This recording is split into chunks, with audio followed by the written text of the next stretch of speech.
নমস্কার বন্ধুরা, কেমন আছো তোমরা সবাই? আজকে আমি আর আমার বর এসেছি একটা নিমন্ত্রণ বাড়ি। আমি এখানে ভিডিও করছি আর ও দেখো পাশে বসে বসে শুধু ওর চোখের এক্সপ্রেশন দিচ্ছে। আজকে এই পুচকুটা রাইস সেরিমনি কত সুন্দর সাজিয়েছে দেখো একবার। ওর খাওয়ার জায়গাটা ফুল দিয়ে খুব সুন্দর সাজিয়েছে।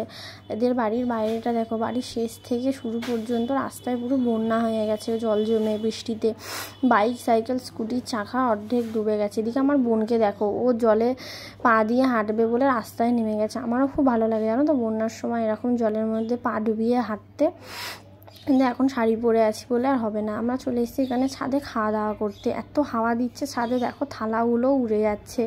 এখানে দেখো একবার চারিদিকে কত হাওয়া দিচ্ছে, ঘাসগুলো কীরকম দুলছে, পুরো গ্রাম্য পরিবেশ। আমার এরকম গ্রাম্য পরিবেশ খুব পছন্দ, খুব ভালো লাগে। আমাদের দিয়ে দিল এখানে চিকেন বিরিয়ানি আর স্যালাড। চিকেন বিরিয়ানি দেখে আমার বোনের এক্সপ্রেশন দেখো, ওর একদম কত খুশি চিকেন বিরিয়ানি দেখে। তোমরা ভিডিওটা যদি ভালো লাগে লাইক অ্যান্ড শেয়ার করে দিও আর সাবস্ক্রাইব করে দিও, সাথে বেল আইকনটাও অল করে দিও। টাটা, আবার দেখা হবে নেক্সট ব্লগে।